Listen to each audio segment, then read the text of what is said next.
الحمد لله نحمده ونستعينه ونستغفره ونؤمن به ونتوكل عليه ونعوذ بالله من شرور أنفسنا ومن سيئات أعمالنا من يهده الله فلا مضل له ومن يضلل فلا هادي له وأشهد أن لا إله إلا الله وحده لا شريك له وأشهد أن محمدا عبده ورسوله أرسله بالهدى ودين الحق ليظهره على الدين كله ولو كره المشركون اللهم صل على محمد وعلى آل محمد كما صليت على إبراهيم وعلى آل إبراهيم اللهم بارك على محمد وعلى آل محمد كما باركت على إبراهيم وعلى آل إبراهيم في العالمين إنك حميد مجيد أما بعد فإن خير الحديث كتاب الله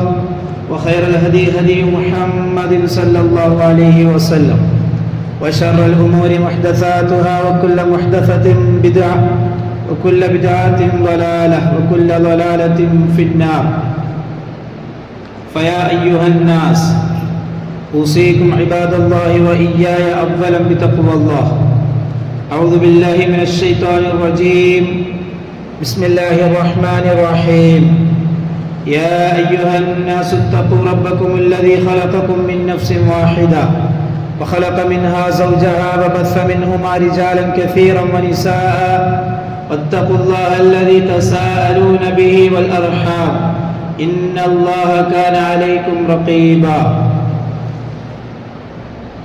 അല്ലാഹുവിന്റെ സത്യവിശ്വാസികൾ ജീവിതത്തിലുടനീളം അല്ലാഹുവിനെ തഖ്വ ചെയ്തുകൊണ്ട് ജീവിക്കുകയും രഹസ്യത്തിലും പരസ്യത്തിലും അല്ലാഹുവിനെ സൂക്ഷിക്കുകയും ചെയ്തുകൊണ്ട് ദുനിയാവിലും നാളെ വരാനിരിക്കുന്ന പരലോകത്തും പരിപൂർണമായ വിജയം കരസ്ഥമാക്കുന്നവരുടെ കൂട്ടത്തിൽ ഉൾപ്പെടണമേ എന്ന് ആദ്യമായി എന്നോടും തുടർന്ന് നിങ്ങൾ ഓരോരുത്തരോടും വസിയത്ത് ചെയ്യുകയാണ്, ഉപദേശിക്കുകയാണ്. പ്രിയമുള്ള സഹോദരന്മാരെ, സഹോദരിമാരെ, അല്ലാഹു സുബ്ഹാനഹു വ തആല ഉത്തമ സമുദായമായിട്ടാണ് നമ്മെ നിയോഗിച്ചിരിക്കുന്നത്. മുഹമ്മദ് റസൂലുള്ളാഹി സ്വല്ലല്ലാഹു അലൈഹി വസല്ലം തങ്ങളുടെ സമുദായത്തെ അല്ലാഹു അങ്ങനെയാണ് പരിചയപ്പെടുത്തി തന്നത്. അതുകൊണ്ട് തന്നെ നാം നമ്മുടെ സ്വഭാവ സവിശേഷതകളെ, ധാർമ്മിക മൂല്യങ്ങളെ മുറുകെ പിടിച്ചുകൊണ്ട് ജീവിക്കുക എന്നത് നമ്മുടെ ഉത്തരവാദിത്തമാണ്. സ്വഭാവ സവിശേഷതയുമായി ബന്ധപ്പെട്ടിട്ടുള്ള വിഷയങ്ങളാണ് നാം സംസാരിച്ചു വരുന്നത്. അക്കൂട്ടത്തിൽ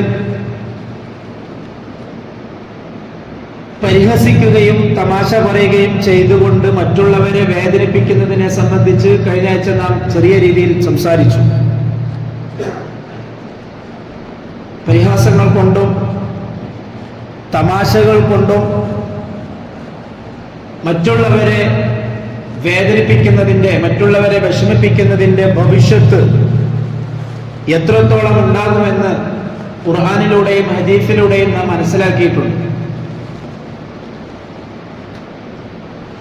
ഓരോ ദിവസം കഴിയുന്തോറും നാം നമ്മുടെ സ്വഭാവത്തെ നന്നാക്കിക്കൊണ്ടേയിരിക്കണം.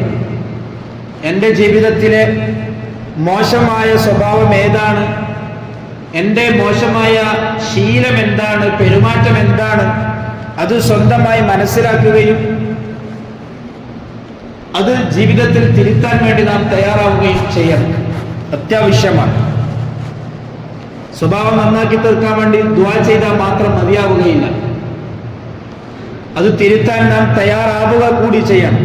അല്ലാഹു തആല പറഞ്ഞതുപോലെ ഖുർആനിൽ അല്ലാഹു തആല പറഞ്ഞിട്ടുണ്ട്, ഏതൊരു ജനതയും സ്വയം നന്നാവാൻ തീരുമാനിക്കാത്ത കാലത്തോളം, സ്വന്തം ശരിയാവാൻ, സ്വന്തം നിലപാടിൽ മാറ്റം വരുത്താൻ തീരുമാനിക്കാത്ത കാലത്തോളം ഒരാളെയും അല്ലാഹു നന്നാക്കുകയില്ല.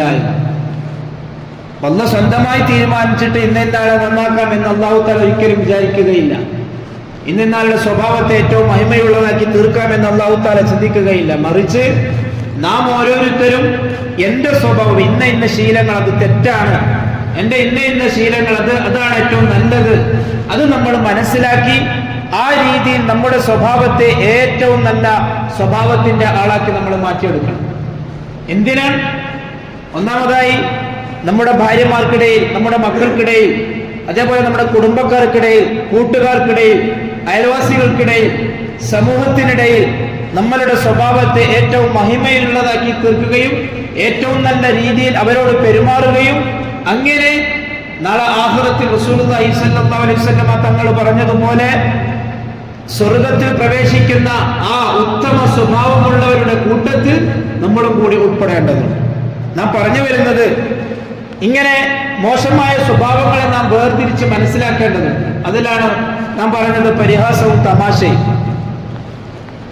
ഇനി നമ്മൾ മനസ്സിലാക്കേണ്ട മറ്റൊരു കാര്യം അഹങ്കാരവും ആർഭാടവുമാണ്. ഈ രണ്ട് ശീലങ്ങളും വളരെ ദുഷിച്ച ശീലങ്ങളാണ്. ഇന്നത്തെ സമൂഹം നേരിടുന്ന ഏറ്റവും വലിയ ഒരു വെല്ലുവിളി എന്നത്, ഒരു രോഗം എന്നത്, ഓരോരുത്തർക്കും ഇടയിൽ അഹങ്കാരവും അതേപോലെ തന്നെ ആർഭാടത്തോടു കൂടി ജീവിക്കുവാനുള്ള ഒരു ആഗ്രഹവും ഉണ്ടായിക്കൊണ്ടിരിക്കുകയാണ്. അവനാരാ എന്നോട് സംസാരിക്കാൻ? ഞാനല്ലാതെ മറ്റാരാ ഉള്ളത്? എന്നോട് ഇങ്ങനെ മുഖത്ത് നോക്കി സംസാരിക്കാൻ മാത്രം എന്ത് എന്ത് എന്ത് അർഹതയാണ്, എന്ത് യോഗ്യതയാണ് അവർക്കുള്ളത്? ഈ രീതിയിലുള്ള ചിന്തകൾ, ഞാൻ മാത്രമേ ഉള്ളൂ എല്ലാം അറിയുന്നവൻ, ബാക്കിയെല്ലാം പൊട്ടന്മാരാണ് എന്ന രീതിയിലുള്ള ചിന്തകൾ, അഹങ്കാരത്തിന്റെ ചിന്തകൾ, അത് കൂടി വരികയാണ്. നമുക്ക് നമ്മുടെ സമൂഹത്തിനിടയിൽ ജീവിച്ചാൽ നമുക്കത് മനസ്സിലാക്കാൻ സാധിക്കും. അതേപോലെ തന്നെ ആർഭാടത്തിന്റെ വിഷയം എടുത്താലും ലളിതമായി വളരെ നോർമലായിട്ടുള്ള രീതിയിൽ ജീവിക്കാൻ അല്ല ഇപ്പോൾ ആർക്കും താല്പര്യമുള്ളത്. വളരെ ആർഭാടത്തോടുകൂടി ജീവിക്കാനാണ് എല്ലാവർക്കും താല്പര്യം. വില കൂടിയ വസ്ത്രങ്ങൾ, വില കൂടിയ വാഹനങ്ങൾ, ലക്ഷങ്ങൾ വിലമതിക്കുന്ന വീടുകൾ, ജീവിതം ലാവിഷായിരിക്കണം, എല്ലാ ദിവസവും വില കൂടിയ നല്ല നല്ല ഭക്ഷണങ്ങൾ. അതിന് പൈസ അധികമാകുന്നുണ്ടോ, അതല്ല അത് ആർഭാടമാകുന്നുണ്ടോ, അധികപ്പറ്റായി പോകുന്നുണ്ടോ, ഇതൊന്നും ആരും ഇപ്പോൾ ചിന്തിക്കുന്നേയില്ല. അത് മുസ്ലിം ആവട്ടെ അമുസ്ലിം ആവട്ടെ, ആഘോഷങ്ങളായാലും മറ്റെന്തെങ്കിലും ഫംഗ്ഷനുകളോ പരിപാടികളോ ആയാലും അതെല്ലാം ഏറ്റവും നല്ല രീതിയിൽ എത്ര പൈസ ചെലവായാലും ശരി ആർഭാടത്തോടു കൂടിയായിരിക്കണം. ഇതാണ് എല്ലാവരും ചിന്തിക്കുന്നത്. ഒന്നാമതായിട്ട് നാം മാറ്റേണ്ടത് നമ്മുടെ അഹങ്കാരമാണ്. അത് ഉണ്ടായാൽ ഒരിക്കലും അവൻ സ്വർഗത്തിൽ പ്രവേശിക്കുകയില്ല. ലുഖ്മാൻ അലൈഹിസ്സലാത്തു വസ്സലാം തന്റെ മകൻക്ക് കൊടുക്കുന്ന കുറെ ഉപദേശങ്ങളുണ്ട്. നമ്മൾ ഇടയ്ക്ക് പറയാറുണ്ട്. സൂറത്തുൽ ലുഖ്മാനിൽ അല്ലാഹു തആല നമുക്കത് വിവരിച്ചു തരുന്നുണ്ട്. നിസ്കാരത്തെ കൃത്യമായി ശീലിപ്പിക്കാനും അല്ലാഹു അല്ലാതെ വേറൊരാളെയും ആരാധിക്കരുത് എന്നും അതേപോലെയുള്ള കുറച്ച് ഉപദേശങ്ങൾ ലുഖ്മാൻ അലൈഹിസ്സലാത്തു വസ്സലാം തന്റെ മകൻക്ക് കൊടുക്കുന്നുണ്ട്. അതിൽപ്പെട്ട ഒരു ഉപദേശമാണ് വലാ തുസഇർ ഖദ്ദക ലിന്നാസി വലാ തംശി ഫിൽ അർളി മർഹ. ഭയങ്കരമായ ഉപദേശമാണ്. വലാ തുസഇർ ഖദ്ദക ലിന്നാസ്, നിന്റെ മുഖത്തെ ജനങ്ങളിൽ നിന്ന് നീ തിരിച്ചു കളയരുത്. നമ്മളെ നാടൻ ഭാഷ പറഞ്ഞാൽ മൈൻഡാക്കാണ്ട് നടക്കാൻ പാടില്ല. നമുക്ക് ആവശ്യമുള്ളവരോട് മാത്രം, നമുക്ക് ബഹുമാനമുള്ളവരോട് മാത്രം നമ്മൾ പരിഗണിക്കുകയും അവരെ മൈൻഡാക്കുകയും ഒക്കെ ചെയ്യാം. അല്ലാത്തവരെ നെവർ മൈൻഡാക്കി വിടുക, അത് നല്ലതല്ല. അത് നല്ല സ്വഭാവമല്ല.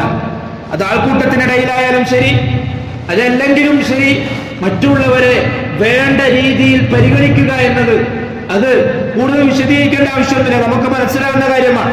ഏതെങ്കിലും ആൾക്കൂട്ടത്തിനിടയിലോ അല്ലെങ്കിൽ ഒന്നും വേണ്ട, ഒരു ഉപ്പാരെ മക്കള് എവിടെന്നെങ്കിലും കണ്ട മൈൻഡാക്കാതെ അല്ലെങ്കിൽ സലാം പറയാതെ മുഖം തിരിച്ച് കളഞ്ഞാലോ ഉപ്പാക്കുണ്ടാകുന്ന വിഷമം നേരെ തിരിച്ചു.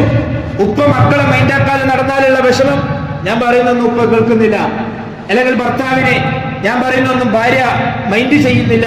അല്ലെങ്കിൽ ഭാര്യ പറയാണ് എന്റെ സംസാരങ്ങളൊന്നും എന്റെ ഭർത്താവ് മൈൻഡ് ചെയ്യുന്നില്ല, എന്നെ പരിഗണിക്കുന്നേ ഇല്ല, എല്ലാം മുപ്പത് ഇഷ്ടത്തിന് അങ്ങ് ജീവിച്ചു തീർക്കുകയാണ്, ഞാൻ വെറുതെ ഇങ്ങനെ ജീവിക്കുന്നത് പോലെ തോന്നുകയാണ്. ഒരിക്കലും ഉണ്ടാവാൻ പാടില്ല അവഗണന. ജനങ്ങളിൽ നിന്ന് മുഖം തിരിച്ചു കളയുക എന്ന സ്വഭാവം അതത്ര നല്ലതല്ല. റസൂലുള്ളാഹി സ്വല്ലല്ലാഹു അലൈഹി വസല്ലം തങ്ങളുടെ ഉത്തമ സ്വഭാവമായിട്ട് പറഞ്ഞ ഒരു കാര്യമാണ്, പിറകിൽ നിന്ന് ആരെങ്കിലും റസൂലിനെ വിളിച്ചാൽ റസൂൽ വെറും മുഖം മാത്രമല്ല തിരിക്കാറുണ്ടായിരുന്നു, റസൂൽ ശരീരം മുഴുവനും തിരിച്ചിട്ടാണ് അയാൾ നോക്കുക. പൂർണ്ണമായിട്ടും ആരാ വിളിച്ചത് എന്ന് ആ വിളിച്ച ആൾക്ക് മനസ്സിന് സന്തോഷം വരുന്ന രീതിയിലാണ് റസൂൽ പൂർണ്ണമായിട്ടും തിരിഞ്ഞിട്ട് നോക്കുക. അത്ര പോലും റസൂൽ മറ്റുള്ളവരെ പരിഗണിക്കുമായിരുന്നു. അവിടെ പണമുള്ളവനാണെന്നോ പത്രാസുള്ളവനാണെന്നോ അല്ലെങ്കിൽ ഒന്നും ഇല്ലാത്തവനാണെന്നോ അങ്ങനെ വ്യത്യാസമൊന്നുമില്ല. കല്യാണത്തിന്റെ വിഷയത്തിൽ റസൂൽ എന്ന് പറഞ്ഞിട്ടില്ലേ, പണക്കാരെയും അതേപോലത്തെ സ്ഥാനമാനങ്ങൾ ഉള്ളവരെയും ഒക്കെ മാത്രം വിളിക്കുകയും പാവപ്പെട്ടവരെയും ഫക്കീറുമാരെയും അവഗണിക്കുകയും ചെയ്യുന്ന കല്യാണം നശിച്ച കല്യാണമാണ് എന്ന്. അങ്ങനെ ഇല്ലേ നമ്മുടെ നാടുകളിൽ? മുതിർന്ന പൗരന്മാരെയും അതേപോലെ തന്നെ നാട്ടിൽ അറിയപ്പെട്ടവരെയും പണക്കാരെയും മാത്രം വിളിക്കുക, ഫംഗ്ഷനുകൾക്കും പരിപാടികൾക്കും പാവപ്പെട്ടവരെയൊക്കെ മാറ്റി നിർത്തുക. അത് സ്ഥാപനങ്ങളായാലും ശരി, അതേപോലെ തന്നെ വീടുകളിലായാലും ശരി, പൊതുപരിപാടികളായാലും ശരി, നമുക്ക് 2ാം നമ്പറാണെന്ന് തോന്നുന്നവരെ അല്ലെങ്കിൽ നമ്മൾ തന്നെ ചില ആൾക്കാരെ അവൻ 2ാം നമ്പറാണെന്ന് നമ്മൾ തീരുമാനിച്ചു വെക്കുക, അതിനൊന്നിനും കൊള്ളൂല എന്ന് മാറ്റി വെക്കുക, എന്നിട്ട് അവരെ വല്ലാതെ അവഗണിക്കുക. ഈ അവഗണന എന്നത് വലിയ ദോഷം ചെയ്യും, നമുക്ക് വലിയ ദോഷം ചെയ്യും. അതാണ് ലുഖ്മാൻ അലൈഹിസ്സലാത്തു വസ്സലാം തന്റെ മകൻക്ക് കൊടുക്കുന്ന ഉപദേശത്തിൽ പറഞ്ഞത്, വലാ തുസഇർ ഖദ്ദക ലിന്നാസ്, ജനങ്ങളോട് നീ നിന്റെ മുഖത്തെ തിരിച്ചു കളയരുത് എന്ന് പറഞ്ഞതിന്റെ ഉദ്ദേശം അതാണ്. വേണ്ടവരെ വേണ്ട രീതിയിൽ പരിഗണിക്കണം, മൈൻഡ് ചെയ്യാതെ പോകരുത്. വലാ തംശി ഫിൽ അർളി മറഹ, രണ്ടാമതായിട്ട് ലുഖ്മാൻ അലൈഹിസ്സലാത്തു വസ്സലാം പറഞ്ഞു, നീ ഭൂമിയിൽ അഹങ്കാരത്തോടു കൂടി നടക്കരുത്. ചില ആൾക്കാരെ നടത്തുന്ന കണ്ടെത്തുന്നു, ഇവരാരപ്പ ഇങ്ങനെയൊക്കെ നടക്കാൻ? ചില ആൾക്കാരെ നടത്തുന്ന തന്നെ അങ്ങനെയാണ്. ഉണ്ടാകാൻ പാടില്ല. ഏറ്റവും നല്ല വിനയത്തോടു കൂടി മുമ്പിൽ വരുന്നവർ എത്ര താണവനാണെങ്കിൽ, നമ്മളെക്കാൾ എത്ര താഴ്ന്നവനാണെങ്കിലും അവർക്ക് സലാം പറഞ്ഞ് കൈ കൊടുക്കാനും അവരെ പരിഗണിക്കാനും അവരോട് സംസാരിക്കാനും നമുക്ക് സാധിക്കണം. യഖൂബ് അലൈഹിസ്സലാത്തു വസ്സലാം മോൻക്ക് കൊടുക്കുക ഉപദേശം, ഭൂമിയിൽ നീ അഹങ്കാരത്തോടെ നടക്കാൻ പാടില്ല. എന്നിട്ട് പറഞ്ഞു, ഇന്നല്ലാഹ ലാ യുഹിബ്ബു കുല്ല മുഖ്താലിൻ ഫഖൂർ, സ്വയം അഹങ്കാരിയും ആത്മപ്രശംസ നടത്തുന്നവരും. ചില ആൾക്കാരുടെ സംസാരം കേട്ടാൽ ഞാൻ അങ്ങനെയാണ്, ഞാൻ ഇങ്ങനെയാണ്, എന്റെ ശീലം അങ്ങനെയാണ്, എന്റെ സ്വഭാവം ഇങ്ങനെയാണ്, എന്റെ രീതി അങ്ങനെയാണ്, ഞാൻ അങ്ങനെ ആയിരുന്നു, എന്നോട് അങ്ങനെ എല്ലാം എന്ത് പറയുമ്പോഴും സ്വന്തത്തെ കുറിച്ചായിട്ടും പറയാം, സ്വന്തത്തെ കുറിച്ച് ഇങ്ങനെ പൊക്കി പൊക്കി പൊക്കി പറയാം. അതത്ര നല്ലതല്ല. സാധാരണ പറയാറുണ്ട് ഞാനീസ് എന്നാ പറയാം. അതായത് പറയുമ്പോൾ നമ്മളെ കുറിച്ച് മാത്രമേ നമുക്ക് പറയാനുണ്ടാവുള്ളൂ, വേറെ കുറിച്ചും പറയാനുണ്ടാവില്ല. എല്ലാം നമ്മളെ സ്വന്തത്തെ കുറിച്ച് ഇങ്ങനെ പൊക്കി പറയാം. ഞാൻ എങ്ങനെയാണെന്ന് നിനക്കറിയാലോ, ഞാൻ എങ്ങനെയാണെന്ന് നിനക്കറിയാലോ, ഇങ്ങനെയാണെന്ന് നിനക്കറിയാലോ എന്ന രീതിയിൽ ഞാൻ ഞാൻ ഞാൻ എന്ന് പറഞ്ഞിട്ട് എന്നിങ്ങനെ ആത്മപ്രശംസ നടത്താന്ന് പറയാം. കുല്ല മുഖ്താലിൻ ഫഖൂർ, അഹങ്കാരികളെയും ആത്മപ്രശംസ നടത്തി സ്വന്തം മാത്രം നന്നാക്കുക, സ്വന്തത്തെ മാത്രം വലുപ്പത്തിൽ കാണുക, ബാക്കിയുള്ളവരൊക്കെയും താഴ്ന്ന രീതിയിൽ കാണുക. അങ്ങനെയുള്ളവരെ ഒന്നും അള്ളാഹു ഇഷ്ടപ്പെടുന്നില്ല. അള്ളാഹ്ക്ക് ഇഷ്ടമല്ല അവരെ. ഇന്നല്ലാഹ ലാ യുഹിബ്ബു കുല്ല മുഖ്താലിൻ ഫഖൂർ, അഹങ്കാരികളെയും ആത്മപ്രശംസ നടത്തുന്നവരെയും അള്ളാഹ്ക്ക് ഇഷ്ടമല്ല എന്ന് പറയുമ്പോൾ നമുക്ക് അള്ളാഹിനോടൊരു ഇഷ്ടം വേണം. എന്നെ ഒരാൾക്ക് ഇഷ്ടമല്ല എന്ന് പറയുമ്പോൾ എനിക്ക് വലിയ കാര്യവുമില്ലാത്ത ഒരാൾ എന്നെ നോക്കിയിട്ട് എനിക്ക് നിങ്ങൾ ഇഷ്ടമല്ല എന്ന് പറഞ്ഞാൽ നമുക്ക് വലിയ വരില്ല. ആർക്ക് വേണം നിന്ന് ഇഷ്ടം? അങ്ങനെ എനിക്ക് നമ്മളെ ചിന്ത ഉണ്ടാകുക. നമുക്ക് ഒരാളുടെ ഇഷ്ടം എനിക്ക് വേണം, ഒരാളോട് എനിക്ക് ഭയങ്കര സ്നേഹമാണ്, ബഹുമാനമാണ്, അയാൾ എന്നെ സ്നേഹിക്കണം, എന്നെ ഇഷ്ടപ്പെടണം എന്ന് ഞാൻ ആഗ്രഹിക്കുന്ന ഒരാള്, അയാൾ എന്റെ മുഖത്ത് നോക്കിയിട്ട് പറഞ്ഞാൽ എനിക്ക് നിന്നെ ഇഷ്ടമല്ല, പിന്നെ നമുക്ക് ഉറങ്ങാൻ കഴിയില്ല. പിന്നെ നമ്മളെ ചിന്തകൾ മുഴുവനും അതായിരിക്കും, എന്തുകൊണ്ടായിരിക്കും അയാൾ എന്നെ ഇഷ്ടപ്പെടാത്തത്, എന്തുകൊണ്ടായിരിക്കും എന്നെ ചെറിയ കുട്ടികളെ കാണുന്നില്ലേ, ചെറിയ കുട്ടികൾ ഇപ്പം പ്രസവിച്ച് വളർന്നൊരു കുട്ടി ഉണ്ടാവും, അതേപോലെ 3-4 വയസ്സുള്ള വേറൊരു കുഞ്ഞുണ്ടാവും. ഈ 3-4 പ്രായമുള്ള കുഞ്ഞിന്റെ മുന്നിൽ വെച്ചിട്ട് ഉപ്പയോ ഉമ്മയോ ചെറിയ കുഞ്ഞിനോട് മോനെ, ഉപ്പാന്റെ മോനെ, ഉമ്മാന്റെ മോനെ എന്ന് വിളിക്കുമ്പോൾ മറ്റൊരാൾ വന്നിട്ട് മുഖം ഇങ്ങനെ കടുക്കുന്നുണ്ടാവും, അങ്ങനെ സങ്കടം വരുന്നുണ്ടാവും. അവനെ മുന്നിൽ ഇരുത്തിയിട്ട് ഉമ്മ കുഞ്ഞിനെ ഓമനിക്കാണ് മറ്റൊരാളോട് മോനെ മോനെ എന്ന് വിളിക്കാൻ, പാപ്പാന്റെ മോനെ എന്ന് വിളിക്കാൻ, ഉമ്മാന്റെ മോനെ എന്ന് വിളിക്കാൻ. അപ്പൊ മറ്റൊരാൾക്ക് സങ്കടം വരിക. എന്താ കാരണം? ഞാനും ഉപ്പാന്റെ മോനല്ലേ, ഞാനും ഉമ്മാന്റെ മോനെ. എത്ര പേർക്ക് അങ്ങനെ അനുഭവങ്ങൾ? ചിലപ്പോൾ നമ്മൾ അങ്ങനെ കുഞ്ഞിനെ ലാളിക്കുമ്പോൾ മറ്റൊരാളെന്ത് ചെയ്യും? നമ്മുടെ അടുത്തേക്ക് വന്നിട്ട് നമ്മളെ മടിയിൽ കയറിയിരിക്കും, ഞാനും ഉണ്ട് നിങ്ങളെ കൂടെ. അപ്പൊ എനിക്ക് എന്റെ റബ്ബിന്റെ ഇഷ്ടം എനിക്ക് വേണം, എന്റെ റബ്ബ് എന്നെ പരിഗണിക്കണം, എന്റെ റബ്ബിന്റെ നോട്ടം മുഴുവൻ സമയങ്ങളിലും എന്നിൽ ഉണ്ടാവണം. എന്റെ റബ്ബാണ് എനിക്ക് വലുത്, എന്റെ ജീവിതത്തിന്റെ സർവസ്വവും എനിക്ക് തരുന്നത് എന്റെ അല്ലാഹുവാണ്. എന്റെ സന്തോഷവും എന്റെ ദുഃഖങ്ങളിലും എന്റെ എല്ലാ തരത്തിലുള്ള രസങ്ങളിലും എനിക്കെല്ലാം തരുന്നവൻ എന്റെ അല്ലാഹുവാണ്. ആ അല്ലാഹുവിന്റെ ഇഷ്ടം എനിക്ക് വേണം എന്നാഗ്രഹിക്കുന്ന മുഅ്മിനീങ്ങളോടാണ് ഈ സംസാരിക്കുന്നത്. അല്ലാഹുവിന് ഒരു വിലയില്ല, അല്ലാഹുവിന് ഒരു പരിഗണനയില്ല, അല്ലാഹുവിനെ കുറിച്ചിട്ട് ഒരു ചിന്തയില്ല. അല്ലാഹു സ്നേഹിച്ചു പോലും ഇഷ്ടപ്പെട്ടു പോലും ഇല്ല പോലും ഇതുപോലുള്ള നിരീശ്വരവാദികളായ അഹങ്കാരികളായ ആളുകളോട് ഖുർആനിന്റെ വേദം ഓതിയിട്ട് കാര്യമില്ല. മുഅ്മിനീങ്ങളോടാണ് പറയുന്നത്. അല്ലാഹുവിന്റെ ഇഷ്ടം ആഗ്രഹിക്കുന്നവരോട്, അല്ലാഹുവിന്റെ സ്നേഹം ആഗ്രഹിക്കുന്നവരോട്, മരണത്തിന് ശേഷമുള്ള ജീവിതത്തിൽ സ്വർഗം വേണമെന്ന് ആഗ്രഹിക്കുന്നവരോട്, അവരോട് അല്ലാഹു പറയാണ്, നീ ജനങ്ങളുടെ മുന്നിൽ വെച്ച് നിന്റെ മുഖത്തെ തിരിച്ചു കളയരുത്, അവഗണിച്ചുകൊണ്ട് നടക്കരുത്, അഹങ്കരിച്ചുകൊണ്ട് ഞാൻ മാത്രമാണ് വലുത് എന്ന ചിന്തയിൽ നീ നടക്കരുത്. അഹങ്കാരികളെയും ആത്മപ്രശംസ നടത്തുന്നവരെയും അല്ലാഹ്ക്ക് ഇഷ്ടമല്ല എന്ന്. അപ്പൊ മുഅ്മിനീങ്ങൾ കേൾക്കുമ്പോൾ അല്ലാഹ്ക്ക് ഇഷ്ടമല്ലാത്ത സ്വഭാവമാണത്, അതെനിക്ക് വേണ്ട, അതെനിക്ക് വേണ്ട, ഞാനത് മാറ്റുകയാണ്. ولا تمشي في الارض مرحا انك لن تخرق الارض ولن تبلغ الجبال طولا. അഹങ്കാരത്തോടു കൂടി ഭൂമിയിൽ ഇങ്ങനെ നടക്കുകയും എന്നിട്ട് അല്ലാഹു തആല പറയുന്നത്, ഇത്ര വലിയ അഹങ്കാരം, ചില ആൾക്കാരുടെ സ്വഭാവം കണ്ടാത്തോണ്ട് മലമറിക്കും, വലിയ വായ വർത്തമാനമൊക്കെ പറഞ്ഞിട്ട് ഞാൻ അങ്ങനെയാക്കും, ഞാൻ ഇങ്ങനെയാക്കും. അല്ലാഹു എന്താ പറയുന്നത് അറിയോ? തീർച്ചയായും നിനക്ക് ഭൂമിയെ പിളർക്കാനൊന്നും പറ്റൂല. അഹങ്കാരിയോടെ പറയുന്നത്, ഭൂമിയെ പിളർക്കാനൊന്നും പറ്റൂല, ഉയരത്തിൽ പർവ്വതങ്ങളോളം എത്താനും നിനക്ക് പറ്റൂല. എത്ര ഓടിയാലും, നീ എത്ര വലിയ നാവളക്കിയാലും, ഡയലോഗ് അടിച്ചാലും ഒരു പരിധിയുണ്ട്. സാധാരണ നമ്മൾ ഉപയോഗിക്കുന്ന വാക്കില്ല, എന്താണ്? ചെമ്മീൻ തുള്ളിയാലും തുള്ളിയാലും മുട്ടോളം എന്ന് പറയുന്ന പോലെ ഒരു പരിധിയുണ്ട് മനുഷ്യന്. ഖുർആൻ പറഞ്ഞ ഏറ്റവും വലിയ അഹങ്കാരികൾ ഹാറൂനെ പോലെ, ഫിർഔനെ പോലെ, നമ്രൂദിനെ പോലെ, അതിനെക്കാട്ടും വലിയ അഹങ്കാരികളൊന്നും ഭൂമിയിൽ ലോകത്ത് ജീവിച്ചിട്ടുമില്ല, ജീവിക്കൂല്ല. അതുകൊണ്ട് ഖുർആൻ അത്ര ഇതിൽ പറഞ്ഞത്. എന്റെ അധികാരത്തിലാണ് നൈൽ ഒഴുകുന്നത്, എന്റെ ഭക്ഷണമാണ് നിങ്ങൾ കഴിക്കുന്നത്, എന്റെ അധികാരമല്ലാതെ, എന്റെ നിയന്ത്രണത്തിലല്ലാതെ മിസ്രിലൊന്നും നടക്കുകയില്ല എന്ന്, അന റബ്ബുക്കുമുൽ അഅ്ലാ, ഞാനാണ് നിങ്ങളുടെ ഉന്നതനായ റബ്ബ് എന്ന് അഹങ്കാരത്തോടു കൂടി വീമ്പളക്കിയ അഹങ്കാരിയായിരുന്നു ഫിർഔൻ. ഓർത്തു സൂറത്തുൽ ഫജ്റിൽ സമൂദ് ഗോത്രത്തെയും ആദി ഗോത്രത്തെ കുറിച്ചിട്ടൊക്കെ അല്ലാഹു തആല പറയുന്നുണ്ട് അല്ലേ? അവരുടെ സ്വഭാവം എന്താ പറഞ്ഞ? സ്വന്തം കൈകൾ കൊണ്ട് പാറകൾ തുരന്ന് ഗുഹകൾ ഉണ്ടാക്കി, അതിന്റെ ഉള്ളിൽ അറകൾ ഉണ്ടാക്കി, അതിന്റെ ഉള്ളിൽ കാറ്റും മഴയും ഇടിയൊന്നും ഏൽക്കാത്ത തരത്തിൽ സ്വസ്ഥമായി നിർഭയത്വത്തോടുകൂടി ജീവിക്കാൻ പറ്റുന്ന തരത്തിൽ ഗുഹകൾ ഉണ്ടാക്കി ജീവിക്കുന്നവരായിരുന്നു അവർ. വലിയ വലിയ ശക്തികൾ. പക്ഷെ അവരെയും അല്ലാഹു നശിപ്പിച്ചു. മഴ കൊള്ളാത്ത സ്ഥലം, കാറ്റ് പോകാത്ത സ്ഥലം, അതേപോലെ തന്നെ ഇടി വന്നാലും ഒന്നും ഏൽക്കാത്ത സ്ഥലം, പാറകൾക്കുള്ളിൽ ഗുഹകൾ ഉണ്ടാക്കി താമസിക്കുക. അല്ലാഹു എന്താ ചെയ്തത്?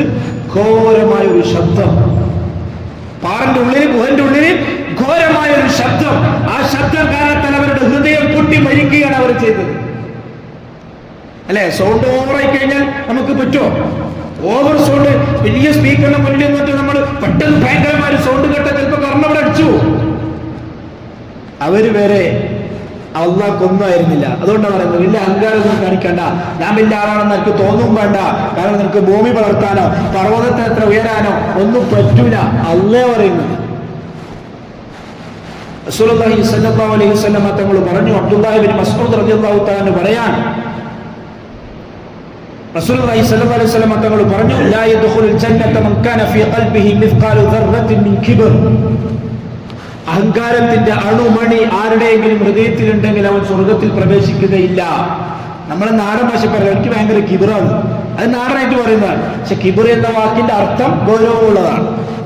മലയാളത്തിൽ അഹങ്കാരം എന്ന് പറഞ്ഞാൽ അതെന്താന്ന് പറയുന്നുണ്ട്. ഖാല റജുലുൻ, ഒരു മനുഷ്യൻ ചോദിച്ചു, ഇന്ന റജുല യുഹിബ്ബു അൻ യകൂന സൗബഹു ഹസനൻ വനഅലുഹു ഹസന. ഒരു മനുഷ്യൻ അവന്റെ ഡ്രസ്സ് നല്ല രീതിയിലാക്കി നടക്കാൻ അവൻ ആഗ്രഹിക്കുന്നു, ഇഷ്ടപ്പെടുന്നു. അവന്റെ ചെരുപ്പ് നല്ല വില കൂടിയ വസ്തു ചെരുപ്പിട്ട് നടക്കാൻ അവൻ ആഗ്രഹിക്കുന്നു. അവൻ പിന്നെ അഹങ്കാരിയാണോ? നമ്മൾ ചിന്തിക്കുന്നത് പോലെ. കാരണം നമ്മളെ അഹങ്കാരമുള്ള ആളാണ് എന്ന് നമ്മൾ വിലയിരുത്തി എങ്ങനെയാ? ഭയങ്കര നല്ല ഡ്രസ്സൊക്കെ ഇട്ട്, നല്ല ഇസ്തിരിയൊക്കെ ഇട്ടിട്ട്, ഇങ്ങനെ ചുളിയാതെ വടി പോലെ, ഇങ്ങനെ ഷർട്ടൊക്കെ ഇങ്ങനെ വടി പോലെ നിൽക്കും. നല്ല വില കൂടിയ 2000-4000 ചെരുപ്പായിരിക്കും, അതൊക്കെ ഇട്ടിട്ടായിരിക്കും വരുന്നുണ്ടാകുക. അവനെ കാണുമ്പോൾ നമ്മൾ അഹങ്കാരി എന്ന് കാണുന്നില്ലേ? അന്നല്ല അഹങ്കാരത്തിന്റെ അടയാളം, അത് നല്ലതാണ്. റസൂൽ എന്താ പറഞ്ഞത്? ഇന്ന അല്ലാഹു ജമീലുൻ യുഹിബ്ബുൽ ജമാല. നല്ല വൃത്തിയിൽ, നല്ല സൗന്ദര്യത്തിൽ, സൗന്ദര്യ ബോധത്തോടു കൂടി തന്നെ നടക്കണം. നല്ല ഡ്രസ്സ് ഇട്ട്, നല്ല ഇസ്തിരി ഇട്ട്, നല്ല ഇസ്തിരി ഇടാണ്ട് നടക്കൽ ഭയങ്കര എളിമയാണ് ചില ആൾക്കാരുടെ വിചാരം. ഇസ്തിരിയൊക്കെ ഇട്ട് നല്ല കുറച്ച് അത്യാവശ്യം നമ്മുടെ ജോലിക്കും നമ്മുടെ സാമ്പത്തികത്തിനും യോജിക്കുന്ന തരത്തിലുള്ള ഡ്രസ്സും ചെരുപ്പും ഒക്കെ ഇട്ട് നല്ല ഫ്രഷ് ആയിട്ട് നടക്കുക എന്നുള്ളത് നല്ലത് തന്നെയാണ്, അതിലൊരു സംശയമില്ല. ചില ആൾക്കാരുണ്ട് ഈ തലക്ക് പിടിക്കുമ്പോൾ സൂഫി എന്നൊക്കെ നമ്മൾ പറയാം, അവരിങ്ങനെ 4 ദിവസം 5 ദിവസമൊക്കെ ഷർട്ട് ഇടും, ആകെ 2 ഷർട്ടേ ഉണ്ടാവുള്ളൂ, പൈസയ്ക്ക് അത്യാവശ്യം വാങ്ങാൻ. പക്ഷേ ഭയങ്കര അവരെ വിചാരം നല്ല ഈമാനുള്ള ആൾക്കാരും കൃത്യമായി നിസ്കരിക്കുകയും ഖുർആൻ ഓതുകയൊക്കെ ചെയ്യുന്ന ആൾക്കാരൊക്കെ ഇങ്ങനെയാണ് നടക്കേണ്ടത്. എളിമ എന്ന് പറഞ്ഞാൽ അവർ വിചാരിക്കുന്നത് കുളിക്കാതെ ഡ്രസ്സിലൊക്കെ മണ്ണൊക്കെ ആക്കി പഴയ ചെരുപ്പൊക്കെ ഇട്ടിട്ട് നടക്കാണ് എളിമത്വം വിനയം എന്നൊക്കെയാണ് അവർ മനസ്സിലാക്കി വെച്ചിരിക്കുന്നത്. അതുകൊണ്ടാണ് ഷിയാക്കൾ കാണിച്ചിരുന്ന തങ്ങന്മാരെ കണ്ടിട്ടില്ലേ, തങ്ങന്മാർ അവർ കുളിക്കൂല, അതേപോലെ തന്നെ ഡ്രസ്സൊക്കെ പഴയ ഡ്രസ്സൊക്കെ ഇട്ടിട്ടാണ് വരിക. അങ്ങനെയുള്ളവരാണ് തങ്ങന്മാര് ശൈഖന്മാര് ഔലിയാക്കളെന്നാണ് ഇവർ മനസ്സിലാക്കി വെച്ചിട്ടുള്ളത്. അല്ല, റസൂലുള്ളാഹി സ്വല്ലല്ലാഹു അലൈഹി വസല്ലം തങ്ങളെ പോലെ വൃത്തിയുള്ള മനുഷ്യൻ ഈ ഭൂമി ലോകത്തുണ്ടായിട്ടില്ല. റസൂലുള്ളാഹിയെ പോലെ ചിട്ടയിലും ശീലത്തിലും നടക്കുന്ന ഒരു മനുഷ്യൻ ഈ ഭൂമിയിൽ ഉണ്ടായിട്ടില്ല. റസൂൽ അത്രയും നല്ല രീതിയിൽ നല്ല വസ്ത്രം ധരിച്ചിട്ടായിരുന്നു നടന്നിരുന്നത്. ഉള്ളതിനനുസരിച്ച് അല്ലാഹ് തന്നതിനനുസരിച്ചിട്ട് ആ രീതിയിൽ നടക്കുന്നത് കൊണ്ട് ഒരു കുഴപ്പവും ഇല്ല. പക്ഷെ എന്താണ് അഹങ്കാരം? അല്ലാഹ് നല്ലോണം തന്നിട്ടുണ്ട്, പക്ഷെ ഞാൻ തന്നെയാണ് ഏറ്റവും വലിയ ആള്, ബാക്കി എല്ലാം കണക്കാ എന്ന് ചിന്തിക്കാൻ പാടില്ല. രണ്ടടയാണ് പറഞ്ഞത്. ഒന്ന് ബത്തറുൽ ഹഖ്, സത്യത്തെ മറച്ചു വെക്കുക. സത്യം ഇന്നതാണ് എന്ന് അറിഞ്ഞിട്ടും അതിനെ മറച്ചു വെച്ചുകൊണ്ട് അതിനെതിരിൽ പറയുകയും ജീവിക്കുകയും ചെയ്യുക അഹങ്കാരമാണ്. അതാണ് കൂടുതലും ഷിയാക്കൾ ഉസ്താദുമാർ ചെയ്തുകൊണ്ടിരിക്കുന്നത്.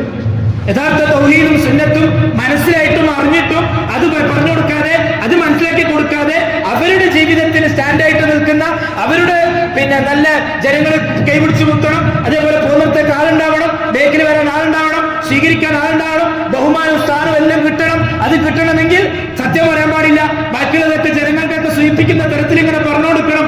അത് പറഞ്ഞുകൊണ്ട് ഇങ്ങനെ നടക്കുക, അത് അഹങ്കാരമാണ്, സ്വർഗ്ഗത്തിൽ പോവില്ല. രണ്ടാമത്തെ കാര്യം ഞാൻ തന്നെ ബെൽറ്റ്, ബാക്കിയെല്ലാം കണക്കാം എന്ന് ചിന്തിക്കൽ. എന്നെ പോലെ അന്തസ്സും അഭിമാനവും ഇസ്സത്തും ഉള്ളവരാണ് മറ്റുള്ളവരും എന്ന് ചിന്തിക്കുന്നിടത്താണ് നമ്മുടെ അഹങ്കാരം ഇല്ലാതാവുന്നത്. അതെങ്ങനെ മനസ്സിലാകാം? ചെറിയൊരു വലിയൊരൊക്കെ വേണ്ട രീതിയിൽ പരിഗണിക്കും. ചില ആൾക്കാരെ കുറിച്ചിട്ടൊക്കെ നമ്മൾ പറയാറില്ല, അയാൾ നല്ല മനുഷ്യൻ, ആര് പോയാലും മുപ്പര് നമ്മളെ മുന്നിൽ ഇരുന്ന് സംസാരിക്കും, നമുക്ക് മടുപ്പിനോട് മുപ്പിൽ സംസാരിക്കും, നമ്മളെ പരിഗണിക്കും, നമ്മൾ ചെറുതാണോ വലുതാണോ എന്ന് മുപ്പിൽ നോക്കില്ല. അത് നല്ല ഗുണമാണ്, അത് അഹങ്കാരം ഇല്ലാത്തതിന്റെ അടയാളമാണ്. റസൂലുള്ളാഹി സ്വല്ലല്ലാഹു അലൈഹി വസല്ലം തങ്ങൾ പറഞ്ഞു, ആണു മണി ഞാൻ മാത്രമേ ഉള്ളൂ, ഞാൻ ഏറ്റവും വലുത് എന്ന് ആർക്കെങ്കിലും തോന്നിയോ അവൻ സ്വർഗത്തിൽ പ്രവേശിക്കുകയില്ല. അഹങ്കാരത്തിന്റെ മറ്റൊരു അടയാളമാണ് ദുർവ്യയം, ആർഭാടത്തോടുകൂടി ജീവിക്കുക എന്നുള്ളത്. ജനങ്ങളെ അവഗണിക്കലും സത്യത്തെ മറച്ചുവെക്കലും അഹങ്കാരത്തിന്റെ അടയാളമായതുപോലെ തന്നെ ആർഭാടത്തോടുകൂടി പൈസ ദൂർത്തടിച്ച് ചെലവാക്കി ജീവിക്കുക എന്നുള്ളതും അഹങ്കാരത്തിന്റെ അടയാളമാണ്. അല്ലാഹ് പറഞ്ഞു, വലാ തുബദ്ദിർ തബ്ദീറ, നിങ്ങൾ ദുർവ്യയം നടത്തരുത്. അത് ചിലതൊക്കെ നമ്മളെ കാണാം. ഇപ്പം യൂട്യൂബിലായാലും ഇൻസ്റ്റാഗ്രാമിലായാലും ഹോട്ടലിൽ പോകുന്നതൊക്കെ വീഡിയോ എടുത്തിട്ട് എല്ലാവരും ഇടല്ലേ, പോയിട്ട് അവിടെ ഇരുന്നിട്ട് കുറെ ചങ്ങായിമാരൊക്കെ കൂടിയിട്ട് ഹോട്ടലിൽ പോവാൻ, അവിടെ ഇരുന്നിട്ട് ഓർഡർ ചെയ്യണം, ഓരോന്നോരോ എല്ലാ ഐറ്റംസും കുറച്ചിട്ട് ഓർഡർ ചെയ്യും, എന്നിട്ട് എല്ലാം കുറച്ചിട്ട് തിന്നിട്ട് ബാക്കിയിട്ടിട്ട് പോകും. ഇതിനാണ് ദുർവ്യയം എന്ന് പറയുന്നത്. 1 ലക്ഷം രൂപ കൊണ്ട് നടത്താൻ പറ്റുന്ന മകളുടെ കല്യാണം 10 ലക്ഷം രൂപ കൊണ്ട് നടത്താം. ഇതാണ് ആർഭാടം. ഒരു ഉമ്മാക്കും മറുപ്പാക്കും 2 മക്കൾക്കും ജീവിക്കാൻ 3 ബെഡ്റൂമുള്ള ഒരു ചെറിയൊരു വീട് മതി. അതിന് പകരം 10 ആൾക്ക് താമസിക്കാൻ പറ്റുന്ന തരത്തിൽ വലിയ മാളിക ഉണ്ടാക്കിയിടുക. ആർഭാടം, ഇന്റീരിയർ എന്നൊക്കെ പറഞ്ഞിട്ട് എന്തൊക്കെയാണ് ഇപ്പോ നമ്മൾ കാട്ടിക്കൂട്ടിക്കൊണ്ടിരിക്കുന്നത്. വീട് കൂടുക എന്നുള്ളത് ഇപ്പോ അഭിമാനത്തിന്റെ ഒരു പ്രശ്നമായി മാറിയിരിക്കുകയാണ്. കുടിയലിന് വേണ്ടി മറ്റുള്ളവരെ വിളിക്കുമ്പോൾ അവർ വന്ന് കാണുമ്പോൾ അവർക്ക് നല്ലൊരു തോന്നണം, എന്നിട്ട് വീഡിയോ ഉണ്ടാക്കി അത് സ്റ്റാറ്റസ് ആക്കി വെക്കുക. ആ അഭിമാനമാണ്. ആ വീട്ടിൽ ആരുണ്ടാവുക? ഉപ്പയും ഉമ്മയും ഒരു മോനും ഉണ്ടാവുള്ളൂ. എത്ര വീടുണ്ടാക്കാനുള്ള പൈസ? 1 കോടി രൂപ. ആർഭാടമല്ലേ? വീടുണ്ടാക്കുന്നതിന് വേണ്ടി ചെലവാക്കുന്നത്, വാഹനത്തിന് വേണ്ടി ചെലവാക്കുന്നത്, കോടികളും ലക്ഷങ്ങളും ഇങ്ങനെ ചെലവാക്കി തന്റെ സ്വന്തം പത്രാസും തന്റെ സ്വന്തം അഭിമാനമൊക്കെ മറ്റുള്ളവരുടെ മുന്നിൽ കാണിക്കാൻ വേണ്ടി ജീവിക്കുക, മറ്റുള്ളവരെ കാണിക്കാൻ വേണ്ടി ജീവിക്കുക, പൈസ ദൂർത്തടിച്ചിട്ട് വസ്തുക്കൾ ഇങ്ങനെ ചെലവാക്കിയിട്ട് അഹങ്കാരത്തിന്റെ അടയാളമാണ്. നാളെ ആഖിറത്തിൽ രക്ഷപ്പെടൂല. അല്ലാഹു പറഞ്ഞു, വലാ തുബദ്ദിർ തബ്ദീറ, അമിതമായി നീ ചെലവാക്കാൻ പാടില്ല. ഇന്നൽ മുബദ്ദിരീന കാനൂ ഇഖ്വാനശ് ശയാതീൻ, തീർച്ചയായിട്ടും ദുർവ്യയം നടത്തുന്നവർ, പൈസ ഇഷ്ടംപോലെ പൈസ ഉണ്ട്, പൈസ ഉണ്ടാവുന്നവർക്കല്ലേ ചെലവാക്കാൻ പറ്റുള്ളൂ. പൈസ കുറെ ഉണ്ട് എന്ന് കണക്കാക്കി തോന്നും പോലെ ചെലവാക്കുക, അതിന് ആർഭാടെന്ന് പറയുന്നത്. അല്ലാഹു പറഞ്ഞു, അവർ ശൈത്താന്റെ സഹോദരങ്ങളാണ്. പൈസ നോക്കണ്ട, അത് നമുക്ക് ചെയ്യാം, അങ്ങനെ പറഞ്ഞിട്ടാ ചെയ്യാം. എല്ലാം തോന്നിയതുപോലെ ഒരു ഷർട്ട് ഇടുക, ആകെ 3 മാസം, 5 കൊല്ലം ഇടാൻ പറ്റുന്ന ഷർട്ടായിരിക്കും. 10, 12, 15 കൊല്ലം ഒരു ഷർട്ട് ഇട്ട് നടക്കുന്ന ആൾക്കാരുണ്ട്. വേറെ വാങ്ങാനില്ലാത്തോണ്ടല്ല, തീർന്നില്ല, പഴയതാകുന്നില്ല, അങ്ങനത്തെ ആൾക്കാരുണ്ട്. അവര് ചെറുതാവില്ല, വലുതാവില്ല, തടിവെക്കൂല്ല. അങ്ങനെയുള്ള ആളുകൾക്ക് ഒരു ഷർട്ടൊക്കെ കുറേ നാളിടാം. പക്ഷേ ഇത് 3 മാസം കഴിയുമ്പോൾ മാറ്റില്ല. എല്ലായിടത്തും ഉണ്ട്. അത് നമ്മളെ മാത്രം അറബികളായാലും അങ്ങനെയുള്ള പൈസക്കാരായാലും അറബികളുടെ വീടുകളിലൊക്കെ ജോലി ചെയ്യുന്ന ചില ആൾക്കാരൊക്കെ അവർ വരുമ്പോൾ കൊണ്ടുവരും ഇങ്ങനെയാണ്. അതായത് അവർ വാങ്ങിയിട്ട് 1 മാസവും 2 ആഴ്ച ഇട്ടിട്ട് ഒഴിവാക്കുന്ന സാധനം ഇവർ പുതിയതുപോലെ എടുത്തിട്ട് വരും. അല്ലാഹു കാക്കട്ടെ.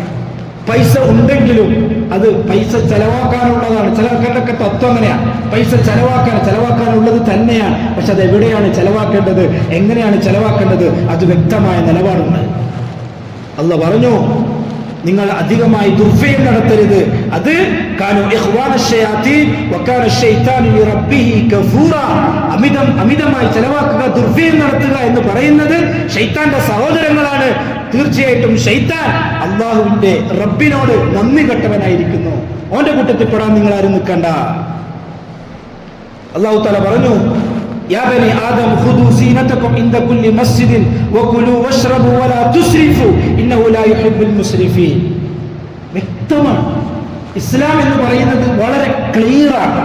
ആർക്കും ഒരു സംശയത്തിന് ഇടവരുത്താത്ത രീതിയിൽ ജീവിതത്തിന്റെ ഓരോ മേഖലകളിലും എങ്ങനെ ജീവിക്കണമെന്ന് കൃത്യമായിട്ട് പറഞ്ഞു തന്നിട്ടുണ്ട്. അത് നമ്മൾ നേരത്തെ പറഞ്ഞതുപോലെയാണ്. നല്ല ഡ്രസ്സും നല്ല ചെരുപ്പും നല്ല രീതിയിൽ നടക്കുന്ന ഒരാൾ അഹങ്കാരിയാവൂല. നല്ല ശമ്പളമുള്ള ഒരാൾ, നല്ല പൈസയുള്ള ഒരാൾ, അയാളുടെ അതിനൊത്ത രീതിയിലുള്ള ഒരു വാഹനം നല്ലതാണ്. റസൂലുള്ളാഹി എന്താ പറഞ്ഞത്? നല്ലൊരു വീട്, സ്വാലിഹത്തായ ഭാര്യ, സഞ്ചരിക്കാൻ പറ്റുന്ന രീതിയിലുള്ള ഒരു വാഹനം, ഇത് ദുനിയാവിലെ സൗഭാഗ്യങ്ങളിൽപ്പെട്ട സൗഭാഗ്യമാണ്. സ്വാലിഹത്തായ ഭാര്യയും താമസിക്കാൻ സ്വന്തമായിട്ടൊരു വീടും സ്വന്തമായിട്ടൊരു വാഹനവും. അപ്പൊ കാറ് വാങ്ങാന്നുള്ളത് അഹങ്കാരമൊന്നുമല്ല, ആർഭാടമൊന്നുമല്ല. പക്ഷെ എങ്ങനത്തെ കാറ്, എത്ര വിലയുള്ള കാറ്, അതാ നമ്മൾ ആലോചിക്കണം.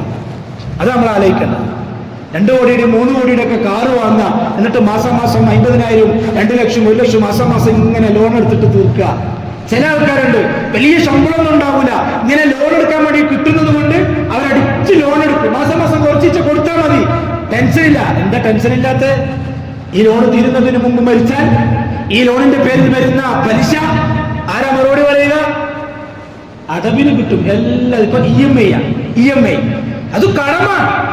ഞാൻ അടവിനെടുത്ത ആൾക്കാർ പറയുന്നുണ്ട്. അത് പിന്നെ AC ആയാലും TV ആയാലും എന്ത് സാധനം ഇപ്പൊ അടവിന് കിട്ടും, മൊബൈലായാലും എല്ലാം.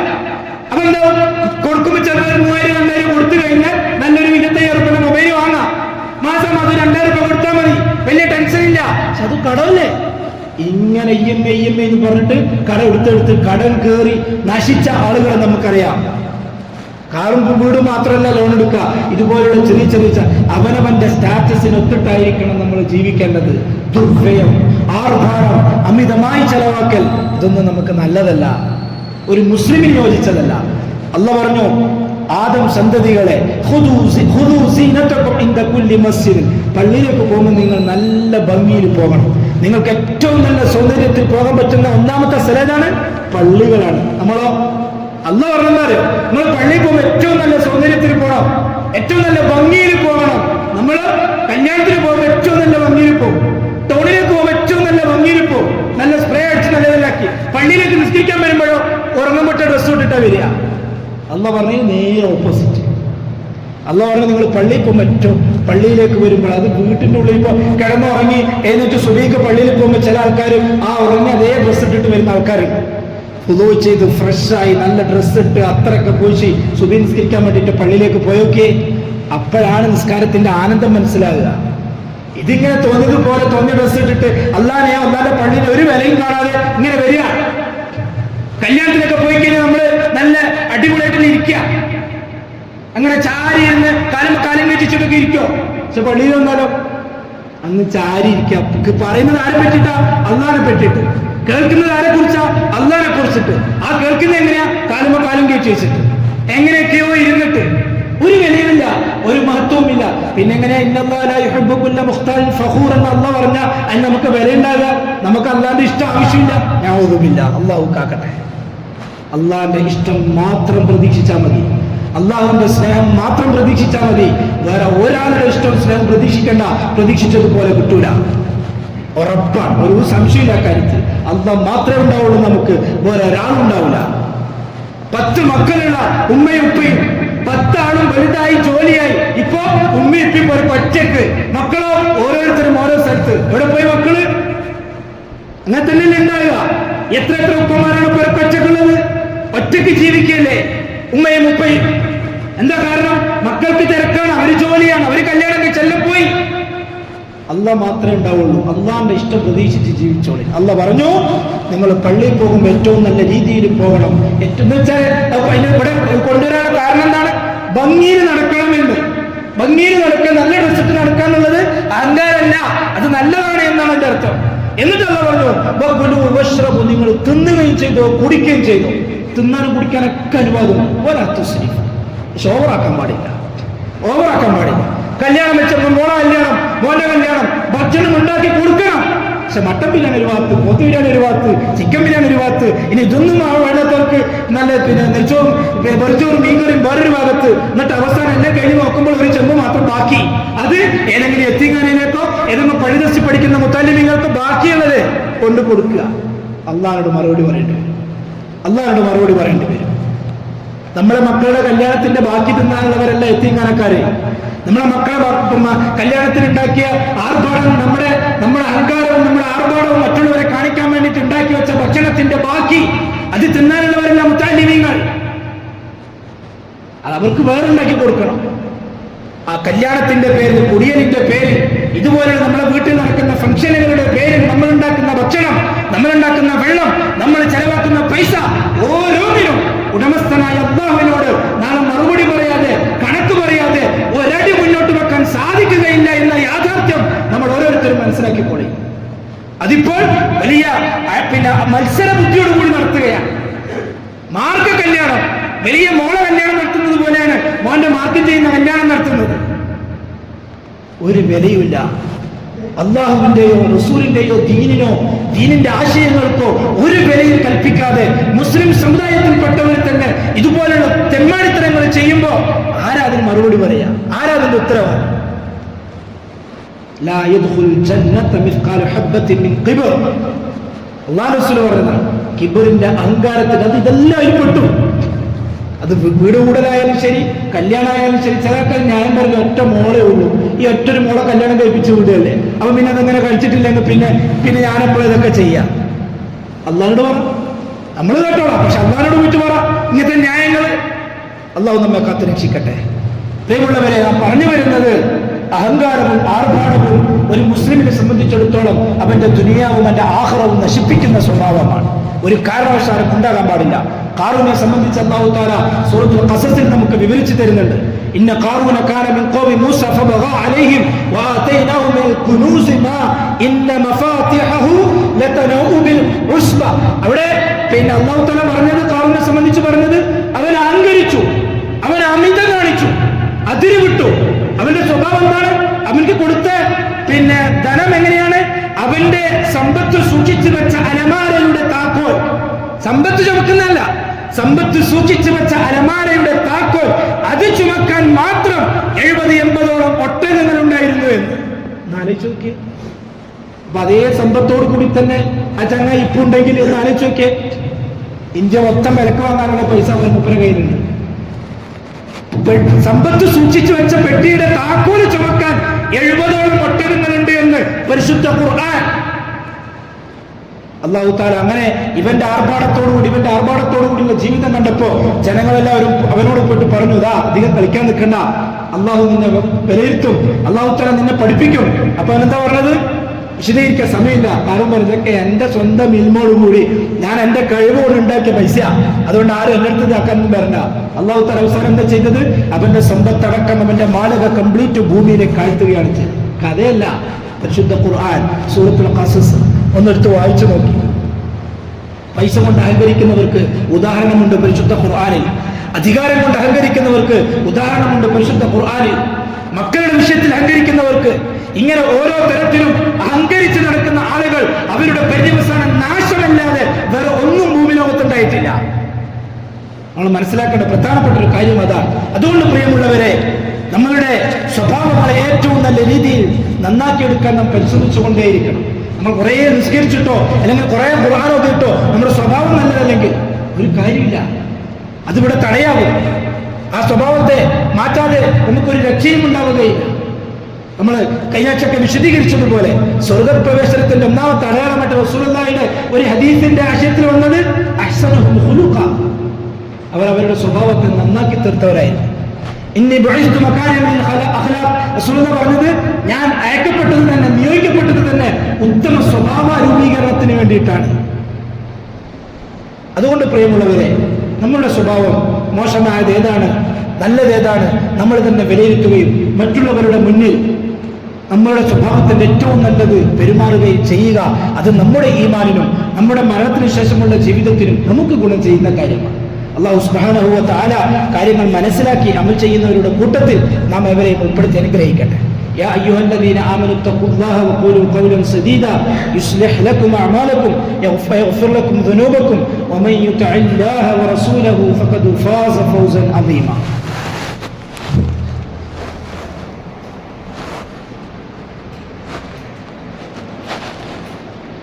الحمد لله رب العالمين والصلاة والسلام على أشرف المرسلين وعلى آله وصحبه أجمعين. أما بعد، أعوذ بالله من الشيطان الرجيم.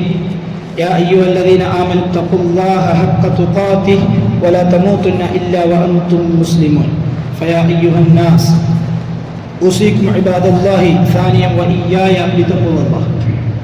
അള്ളാഹുവിനെ സത്യവിശ്വാസികൾ ജീവിതത്തിലുടനീളം അള്ളാഹുവിനെ സൂക്ഷിച്ചുകൊണ്ട് ജീവിക്കുകയും അതിലൂടെ ദുനിയാവിലും ആഖിറത്തിലും സന്തോഷിക്കുന്നവരുടെ കൂട്ടത്തിൽ ഉൾപ്പെടുകയും ചെയ്യണമേ എന്ന് രണ്ടാമതും എന്നോടെന്ന പോലെ നമ്മൾ ഓരോരുത്തരോടും വസീയത്ത് ചെയ്യുകയാണ്, ഉപദേശിക്കുകയാണ്.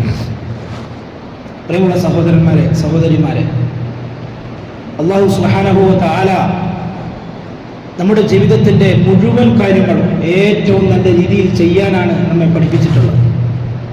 ഏതെങ്കിലും ഒരു ഭാഗം നമുക്ക് തോന്നുന്നതുപോലെയും മറ്റൊരു ഭാഗം അല്ലാഹു പറഞ്ഞതുപോലെയും അങ്ങനെ ആവരുത്. യാ അയ്യുഹല്ലദീന ആമനു ദുഖുലൂ ഫിസ്സിൽമി കാഫ. സുഹൈബ് റളിയല്ലാഹു തആല അൻഹുവിന്റെ വിഷയത്തിൽ ഇറങ്ങിയ ആയത്താണ്, അതെല്ലാവർക്കും ബാധകമാണ്. അതായത് നിങ്ങൾ ഇസ്ലാമിലേക്ക് പൂർണ്ണമായിട്ടും പ്രവേശിക്കുക. ഇസ്ലാമിലെ ചില കാര്യങ്ങൾ നമുക്ക് ഇഷ്ടമല്ല, കാരണം എന്താ, അത് നമ്മുടെ ശരീരത്തിനെതിരാണ്, നമ്മുടെ ആഗ്രഹങ്ങൾക്കെതിരാണ്, അതുകൊണ്ട് നമുക്ക് ഇഷ്ടമല്ല. ചിലത് നമുക്ക് ഭയങ്കരമായിട്ട് ചെയ്യാൻ ഭയങ്കര കാര്യമാണ്. അതെന്താ കാരണം, അത് എൻ്റെ ശരീരം ആഗ്രഹിക്കുന്നത് അങ്ങനെ ചെയ്യാൻ അത് പറ്റൂല. നമ്മുടെ ശരീരത്തിന് ഇഷ്ടമാണോ ഇഷ്ടമല്ലേ എന്നുള്ളതല്ല ഇസ്ലാം അനുസരിച്ചുകൊണ്ട് ജീവിക്കാൻ ഒരാളുടെ മാനദണ്ഡമായിട്ട് എടുക്കേണ്ടത്. എൻ്റെ ശരീരത്തിന് ഇഷ്ടപ്പെട്ടാലും ശരി, ഇല്ലെങ്കിലും ശരി, അള്ളാഹുവിൻ്റെ ഇഷ്ടത്തിനാണ് എൻ്റെ ഇഷ്ടത്തെ നമ്മൾ പരിഗണിക്കേണ്ടത്. അള്ളാഹുവിൻ്റെ ഇഷ്ടത്തിനാണ് നമ്മൾ മുൻഗണന കൊടുക്കേണ്ടത്. എന്നാലേ മരണത്തിന് ശേഷമുള്ള ജീവിതം നമുക്ക് സന്തോഷത്തിലാക്കി തീർക്കാൻ പറ്റുകയും. ഈ പറയുന്നതൊക്കെയും ആരോടാണ്? ഞാൻ മരിക്കും, മരിച്ചതിന് ശേഷം എനിക്കൊരു ജീവിതമുണ്ട്, അവിടെ സ്വർഗമുണ്ട്, നരകമുണ്ട്, ഇത് പ്രതീക്ഷിക്കുന്ന ആളുകളോടാണ് നമ്മൾ ഈ പറയുന്നത്. ഇതൊന്നും ഇല്ലാത്ത, ഇങ്ങനത്തെ ചിന്തയൊന്നുമില്ലാത്ത, എന്ന് തോന്നിയ പോലെ ജീവിച്ചാൽ സ്വന്തം ബുദ്ധിക്ക് സ്ഥാനമൊക്കെ കൊടുത്ത് ബുദ്ധി ചിന്തിക്കുന്നത് പോലെ ബുദ്ധിക്കനുസരിച്ച് ജീവിക്കുന്ന ആളോട് ഇതൊന്നും പറഞ്ഞിട്ട് കാര്യമില്ല. അള്ളാഹു കൊടുക്കണം, അള്ളാഹു തരണം ഇതിൻ്റെ ഒരു തൗഫീഖ്. മരണത്തിന് ശേഷമുള്ള ജീവിതം, ദീനുൽ ഇസ്ലാമിന്റെ മുഴുവൻ കാര്യങ്ങളും ദീനനുസരിച്ചുകൊണ്ട് ജീവിക്കുക എന്ന് പറയുന്നത് തന്നെ ഇതിന്റെ ഒന്നാമത്തെ ഗുണം പരിഗണിക്കേണ്ടത് നമ്മൾ പരലോക ജീവിതത്തിൽ. നിസ്കരിച്ച കൂലി കിട്ടും, ആ കൂലി നമ്മൾ പ്രതീക്ഷിക്കുന്നത് പരലോകത്താണ്. നോമ്പെടുത്താൽ, സക്കാത്ത് കൊടുത്താൽ, ഹജ്ജ് ചെയ്താൽ, സ്വഭാവം നന്നാക്കിയാൽ എല്ലാം നമ്മൾ പ്രതീക്ഷിക്കുന്നത് എവിടെയാണ്? മരണത്തിന് ശേഷമുള്ള ജീവിതത്തിൽ. പിന്നെ ഇവിടെ കിട്ടുന്നത് അത് ഓഫറുകളാണ്. അതും അല്ലാഹു തആല തന്നെ പറഞ്ഞു തന്നിട്ടുണ്ട്. ദുനിയാവിൽ കിട്ടുന്നതുകൊണ്ട് ആഖിറത്തിൽ കിട്ടുന്നതുകൊണ്ട്. ദുനിയാവിൽ കിട്ടിയിട്ടില്ലെങ്കിലും നമുക്ക് കുഴപ്പമില്ല, പക്ഷെ ആഖിറത്തിൽ കിട്ടിയേ പറ്റും. ആഖിറത്തിൽ കിട്ടിയിട്ടില്ലെങ്കിൽ വലിയ നഷ്ടമാണ്. അതുകൊണ്ട് പ്രിയമുള്ളവരെ, ദീനനുസരിച്ചുകൊണ്ട് ദീനിന് വില കൊടുത്ത് അള്ളാഹുവിന്റെ കൽപ്പനകൾക്ക് വലിയ പരിഗണന കൊടുത്ത് അതനുസരിച്ചുകൊണ്ട് ജീവിക്കാൻ വേണ്ടിയുള്ള പരിശ്രമമായിരിക്കണം നമ്മുടെ ജീവിതത്തിൽ ഉണ്ടാവേണ്ടത്. നമ്മുടെ ആഗ്രഹങ്ങൾക്കും നമ്മുടെ ആർഭാടങ്ങൾക്കും തൽക്കാലം അതൊക്കെ മാറ്റിവെച്ച് നമുക്ക് അല്ലാഹു തആല തന്നിരിക്കുന്നതിനനുസരിച്ചുകൊണ്ട് എളിമത്വത്തോടുകൂടി വിനയത്തോടുകൂടി ജീവിക്കാൻ നമ്മൾ തയ്യാറാണ്. അതായിരിക്കും നമുക്ക് ദുനിയാവിലും ആഖിറത്തിലും ഗുണം ചെയ്യും. അല്ലാഹു സുബ്ഹാനഹു വ തആല കാര്യങ്ങൾ മനസ്സിലാക്കി അമൽ ചെയ്യുന്നവരുടെ കൂട്ടത്തിൽ നാം ഏവരെയും ഉൾപ്പെടുത്തി അനുഗ്രഹിക്കട്ടെ. നമ്മുടെ പാപങ്ങളെല്ലാം അല്ലാഹു പുറത്തു മാപ്പാക്കി തരട്ടെ. നമ്മുടെ സൽക്കർമ്മങ്ങൾ അല്ലാഹു തആല പരിപൂർണമായിട്ടും കബൂൽ ചെയ്യട്ടെ. നമ്മുടെ രോഗങ്ങൾ അല്ലാഹു തആല പരിപൂർണമായിട്ടും മാറ്റിത്തരട്ടെ. നമ്മിലുള്ള പലരുടെയും മാതാപിതാക്കൾ ഇന്ന് ഖബറിലാണ്. അല്ലാഹു തആല അവരുടെ ഖബർ ജീവിതത്തെ വിശാലമാക്കി കൊടുക്കട്ടെ. അവർക്ക് മഗ്ഫിറത്തും റഹ്മത്തും അല്ലാഹു ചൊരിഞ്ഞു കൊടുക്കട്ടെ. ജീവിച്ചിരിക്കുന്ന നമ്മുടെ മാതാപിതാക്കൾ അല്ലാഹു തആല അവർക്ക് ആഫിയത്തും ആരോഗ്യവും പ്രദാനം ചെയ്യട്ടെ. അവരുടെ ആഗ്രഹങ്ങളെ അല്ലാഹു പൂർത്തീകരിച്ചു കൊടുക്കട്ടെ. രോഗികളാകുന്നതിൽ നിന്നും അല്ലാഹു അവരെ കാത്തിനെ സംരക്ഷിക്കട്ടെ. നല്ല ആഫിയത്തും നല്ല ആരോഗ്യവും മരണം വരെ അല്ലാഹു നിലനിർത്തി കൊടുക്കട്ടെ. അതേപോലെ തന്നെ രോഗികളായി കഴിയുന്ന നമ്മുടെ കൂട്ടുകാർ, നമ്മുടെ കുടുംബക്കാർ, നമ്മുടെ ബന്ധുമിത്രാദികൾ, ക്യാൻസർ രോഗികൾ, കിഡ്നിയിൽ രോഗം ബാധിച്ചവർ, അതേപോലെ മാരകമായ രോഗങ്ങൾ കൊണ്ട് വേദന തിന്ന് കഴിയുന്നവർ, അതേപോലെ തന്നെ വാഹന അപകടങ്ങളിൽപ്പെട്ട് എല്ലുപൊട്ടിയും കാലുപൊട്ടിയും ഒക്കെ കിടത്തത്തിലായവർ, അല്ലാഹു തആല എല്ലാവരുടെയും വിഷമങ്ങൾ പരിപൂർണമായിട്ട് മാറ്റിക്കൊടുക്കട്ടെ. ഏറ്റവും നല്ല സന്തോഷവും സമാധാനവും അല്ലാഹു നൽകി അനുഗ്രഹിക്കട്ടെ. നമുക്ക് അല്ലാഹു തആല തന്നിരിക്കുന്ന ഈ ആരോഗ്യം മരണം വരെ അല്ലാഹു നിലനിർത്തി തരട്ടെ. നമ്മുടെ മക്കളെ അല്ലാഹു സാലിഹീങ്ങളാക്കട്ടെ. നമ്മുടെ മക്കളെ ഹുർബിയായ ഹാഫിലീങ്ങളും ആലിമീങ്ങളുമാക്കി അല്ലാഹു മാറ്റട്ടെ. മാതാപിതാക്കളെ അനുസരിക്കുന്ന, അള്ളാഹുവിനെ ഓർക്കുന്ന, അള്ളാഹുവിന്റെ ദീനിന് വില കൊടുക്കുന്ന മക്കളാക്കി അല്ലാഹു നമ്മുടെ മക്കളെ വളർത്തട്ടെ. വിവാഹപ്രായത്തിൽ നിൽക്കുന്ന നമ്മുടെ യുവാക്കൾ, യുവതികൾ, അല്ലാഹു തആല അവർക്ക് യോജിച്ച ഇണകളെ നൽകി അനുഗ്രഹിക്കട്ടെ. വിവാഹം കഴിഞ്ഞിട്ട് മക്കളില്ലാതെ വിഷമിക്കുന്ന ദമ്പതികൾ അല്ലാഹു തആല ദുനിയാവിലും ആഖിറത്തിലും ഉപകരിക്കുന്ന സ്വാലിഹായ സന്താനങ്ങളെ നൽകി അനുഗ്രഹിക്കട്ടെ. വാഹന അപകടങ്ങളിൽ നിന്ന് നമ്മൾ എല്ലാവരെയും അല്ലാഹു കാത്തിനെ സംരക്ഷിക്കട്ടെ. വീടില്ലാത്തവർക്ക് അല്ലാഹു വീട് നൽകി അനുഗ്രഹിക്കട്ടെ.